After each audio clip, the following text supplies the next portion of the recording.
Hello everyone, welcome back to the session Business Economics.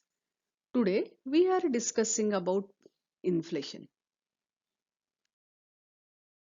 In previous lecture, we have seen what is the meaning of inflation and we have also discussed about types of inflation on the basis of rate of inflation. Outcome of this lecture. In this lecture, we will discuss about types of inflation on the basis of government intervention, on the basis of coverage, on the basis of time period, and on the basis of causes of inflation. So let's start. Types of inflation on the basis of government intervention. Inflation is classified into open inflation and repressed inflation based on government response. Repressed inflation is one in which government takes measures to control inflation. Open inflation refers to situation where government does not interfere in controlling inflation. It is left to the market forces regulated and the rise in price. बघा इथे त्यांनी सांगितलं की government इंटरव्हेन्शनच्या बेसवर दोन प्रकारची इन्फ्लेशन्स आहेत. एक आहे रिप्रेस इन्फ्लेशन आणि ओपन इन्फ्लेशन. रिप्रेस इन्फ्लेशन याचा अर्थ असा की जिथे गव्हर्नमेंट काही कंट्रोल करण्याचा प्रयत्न करते इन्फ्लेशनवर त्याला रिप्रेस इन्फ्लेशन असं म्हणतात. आणि ओपन इन्फ्लेशन याचा अर्थ असा की अशी situation government does not interfere in controlling the inflation. Government काहीच इंटरफेअर करत नाही इन्फ्लेशन कंट्रोल करण्यासाठी. नेक्स्ट टाइप आहेत on the basis of coverage.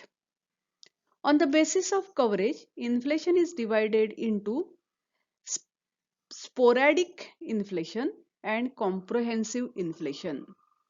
आता sporadic inflation म्हणजे काय? When inflation occurs in a particular sector of the economy, it is said to be sporadic inflation. If it covers entire economy, it termed as comprehensive inflation. म्हणजे एखाद्या particular सेक्टरमध्ये जर inflation असेल तर त्याला sporadic inflation असं म्हणतात. उदाहरणार्थ सांगायचं झालं तर पूर्वी म्हणजे एक साधारण 95 सालाच्या पूर्वी म्हणजे 1995 सालाच्या पूर्वी कोकणातल्या जमिनींना इतका भाव नव्हता. आणि ज्या वेळेला इथे पर्यटन केंद्र उभारलं गेलं म्हणजे आपल्या कोकणातल्या समुद्र किनाऱ्याला काही पर्यटन केंद्र म्हणून सिलेक्ट केली गेली आणि झटकन इथल्या जमिनींचे दर वाढले. तिथपर्यंत जमिनी अक्षरशः 10,000 गुंठा किंवा 5,000 गुंठा अशा किमतीने जमिनी मिळत होत्या. याच जमिनींची किंमत नंतर 1,00,000 रुपये गुंठा किंवा आता तर 2-3 लाखांनी पर काही ठिकाणची जमीन विकली जात असेल. तर असं एखाद्या सेक्टरमध्ये जे इन्फ्लेशन येतं त्याला स्पोरॅडिक इन्फ्लेशन असं म्हणतात. संपूर्ण इकॉनॉमी मध्ये असेल तर comprehensive inflation. On the basis of time period inflation can also be classified. Time period is used to classify inflation as peacetime inflation, wartime inflation, post-war inflation. बघा कोणत्या वेळी इन्फ्लेशन आलेलं आहे त्याच्यावर याचं क्लासिफिकेशन होतं. पीस टाइम म्हणजे शांतता आहे, वॉर टाइम युद्ध चालू आहे, पोस्ट वॉर इन्फ्लेशन युद्धानंतरचे inflation. Peacetime inflation occurs due to excessive expenditure of the government. When government invests in number of projects, money supply increase and the demand for goods and services also start increasing. If the supply is not forthcoming, then prices tend to rise. बघा peace time inflation कधी निर्माण होतं? ज्या वेळेला सरकार मोठ्या प्रमाणावर खर्च करतं म्हणजे मोठ्या प्रमाणावर वेगवेगळ्या प्रोजेक्टवर खर्च करतं. त्याचा परिणाम काय होतो? मनी सप्लाय वाढतो, डिमांड फॉर गुड्स पैसा लोकांच्या हातात आल्यावर demand for goods and services वाढायला लागतात आणि समजा त्या तुलनेत जर सप्लाय वाढला नाही तर किमती वाढतात. This is termed as peacetime inflation. Wartime inflation refers to the rise in price during wartime. शब्दावरूनच लक्षात येतं युद्ध काळातलं इन्फ्लेशन. लक्षात घ्या, ज्या वेळेला युद्ध सुरू होतं त्यावेळेला काही गोष्टी म्हणजे जीवनावश्यक गोष्टींची किमती जास्त करून वाढतात. म्हणजे तुम्हाला तर माहीतच नाही किंवा मीही अनुभवलेलं नाही, पण माझ्या आई वडिलांकडनं मी ऐकलं होतं की ज्या वेळेला भारत पाकिस्तान युद्ध होत होतं किंवा ह्याच्या बांगलादेश मुक्तीसाठी जे युद्ध झालं, तर ह्या काळात जी युद्ध होत होती त्यावेळेला जीवनावश्यक गोष्टींचे तुटवडे निर्माण होत होते. त्याला वॉर टाइम इन्फ्लेशन असं म्हणतात. म्हणजे उदाहरणार्थ भारत पाकिस्तान युद्ध होत असताना तुम्हाला पंजाबमधनं गहू येत नव्हता आणि मग फक्त तांदूळच खावे लागत होते. गहू कोणाकडेही मिळत नव्हता. मधला एक काळ असा होता की तांदूळ मिळत नव्हते, फक्त गहू खावा लागायचा. म्हणजे त्या पूर्वीच्या लोकांना एक साधारण 70च्या पुढच्या लोकांना जर तुम्ही विचारलं तर ती लोक तुम्हाला सांगतील की अरे तांदूळ मिळत नव्हता आणि म्हणून मक्याचा भात केला जायचा. म्हणजे यू कांट इमॅजिन की मका जो असतो आपण मक्याची कणसं खातो तर त्याचा भात काही लोक करत होती असं पूर्वीच्या ह्याच्यात ना तुम्हाला ऐकायला येऊ शकतं. आणि हे वॉर टाइम इन्फ्लेशनची काही त्याचे परिणाम आहेत. तर war time inflation, rise in price during war time. During the period of war, resources of country would be diverted to the defense purpose and hence the supply is of civilian goods will be affected leading to inflation. काय होतं युद्ध सुरू झाल्यानंतर वेगवेगळे resource जे आहेत ते प्रोडक्शनसाठी किंवा डेव्हलपमेंटसाठी न वळवले जातात किंवा शिक्षण आरोग्य या विषयावर खर्च न केले जाता युद्धावर खर्च केले जातात. म्हणजे विमानांसाठी खर्च होत असेल किंवा बॉम्ब तयार कसे करायचे किंवा काय शस्त्रास्त्र खरेदी करायची यासाठी हे रिसोर्स वळवले जातात. सैनिकांचा खर्च इथे वाढतो आणि रणगाड्यांसाठी वगैरे हे सगळे रिसोर्स वळवले जातात. त्याचा परिणाम म्हणून सिव्हिलियन गुड्सचा सप्लाय कमी होतो आणि मग किमती वाढतात. तिसरा प्रकार आहे post war inflation. In post war period the pent up demand of people gets release.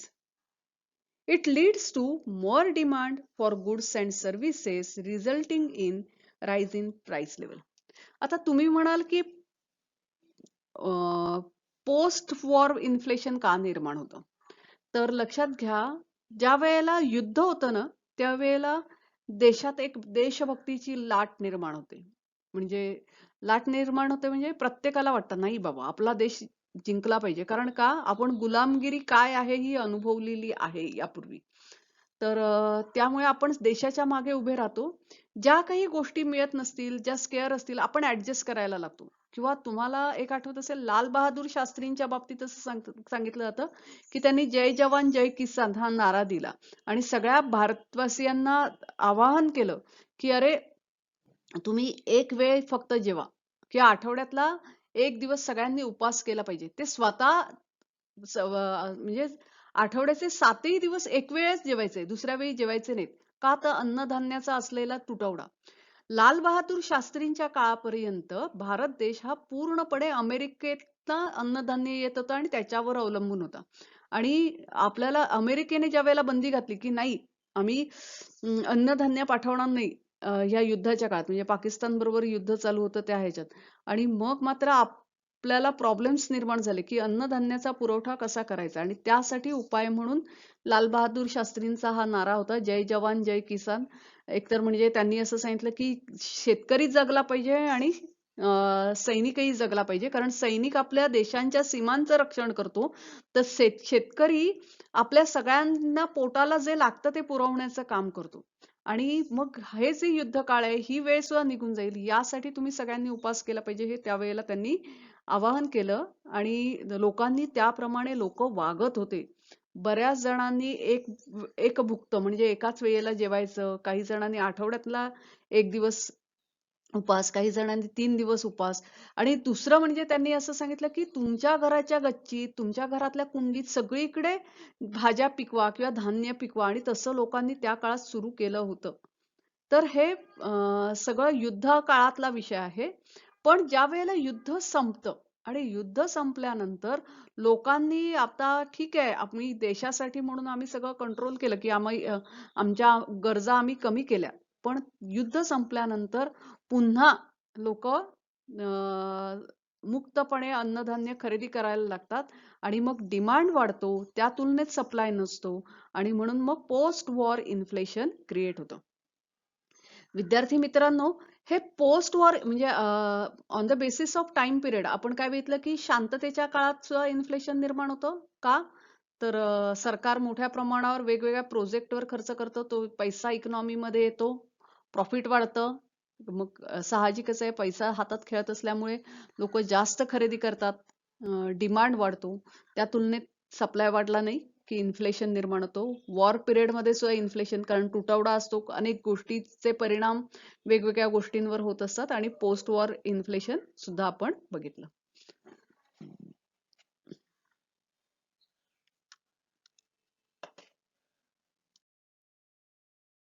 तर विद्यार्थी मित्रांनो, आज आपण इन्फ्लेशनचे काही टाईप बघितले आणि ह्या टाईपमध्ये on the basis of government intervention म्हणजे सरकारी हस्तक्षेप किती आहे, म्हणजे हस्तक्षेप करतात की नाही करत याच्यावर इन्फ्लेशनचे प्रकार ठरवलेले आहेत. की ज्या ठिकाणी सरकार इन्फ्लेशन कंट्रोल करण्यासाठी हस्तक्षेप करतं त्याला रिप्रेस इन्फ्लेशन असं म्हणतात आणि ज्या ठिकाणी सरकार काही हस्तक्षेप करत नाही, मार्केट सिच्युएशनवर सोडून देतं, त्याला ओपन इन्फ्लेशन आणि इन्फ्लेशन निर्माण होतं त्याला ओपन इन्फ्लेशन असं म्हणतात. दुसरा प्रकार आपण बघितला की on the basis of coverage म्हणजे एखाद्या सेक्टरमध्ये इन्फ्लेशन असेल तर त्याला स्पोरॅडिक इन्फ्लेशन असं म्हणतात. पण सगळ्या इकॉनॉमीमध्ये इन्फ्लेशन पसरलेलं असेल तर त्याला कॉम्प्रेहेन्सिव्ह इन्फ्लेशन असं म्हणतात. तिसरा प्रकार म्हणजे खरं म्हणजे अगोदरच्या लेक्चरमध्ये एक प्रकार बघितला होता आणि म्हणजे त्यामुळे हा टोटल चौथा प्रकार जो आहे तो टाइम पिरियड. त्या टाइम पिरियडमध्ये पीस टाइम इन्फ्लेशन, शांततेच्या काळातलं इन्फ्लेशन, वॉर पिरियड इन्फ्लेशन किंवा वॉर टाइम इन्फ्लेशन आणि post war inflation. In next lecture, we will discuss about types of inflation on the basis of causes. So, thank you for today. Happy learning to you. We will meet again. Thank you.